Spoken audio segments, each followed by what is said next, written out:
So what is the Honda SP160 like to ride? Well, our first impressions of the bike are pretty solid. It feels like the Honda Unicorn that used to be there earlier in the 160 avatar, but there are certain changes to the chassis and suspension that makes it feel different, not entirely identical to the previous bike.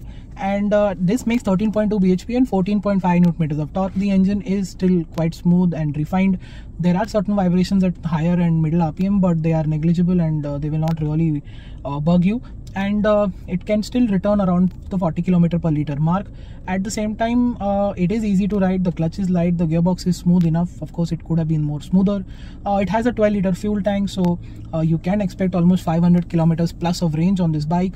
And it's an easy bike to ride in the city. The wheelbase feels long, the motorcycle feels long, but it's not super duper agile, nimble in the city, but it feels like a big 150cc, purposeful and big bike feeling that you get with this 150 is present. So I think that aspect is pretty much similar to the old Unicorn, and that is what makes this bike feel really good and really nice to a lot of people.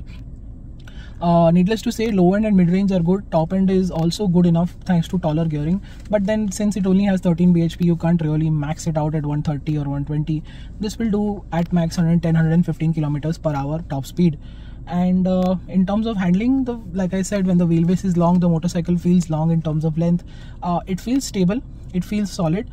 It is agile enough in the corners. There is just about enough grip. The commuter tires just make sure that you don't really can go corner carving on this, but it is stable through the corners. It will thread through bad roads really well. The suspension, of course, is very comfortable, and at the front and at the back. The front has a bit of nosedive, and that is something that needs to be fixed on the bike, but is not really of an issue because after all, this is still a commuter and not a sports bike. You have the Hornet 2.0, you have the Hornet 300cc 300F, which are just better at this. Overall, the seat is also quite comfortable. It is long enough so you can put 2 people and luggage, and that is what makes the SP160 a very comfortable bike, a very practical bike to live with on a daily basis. Apart from that, I can tell you the brakes also feel good enough. The quality on the bike is good, the fit finish is good. Of course, the switch gear has gotten very age old and Honda needs to replace that. The pricing is around 1,40,000 for the single disc variant, and the double disc variant costs around 1.47 lakh rupees. I think that is a good number considering you are getting a lot in terms of feature in the meter and everything, and which I've already explained in detail on the walk around video when we saw the bike at the launch. So you already know about what is on offer.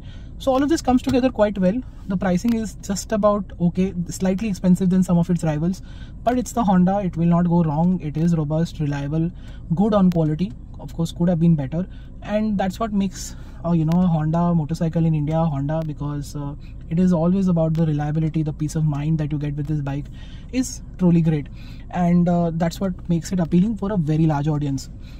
And that is what the review is of the Honda SP160. Thank you so much for watching. Make sure you like, share and subscribe. Please follow us on website and social media for everyday updates. Until then, goodbye.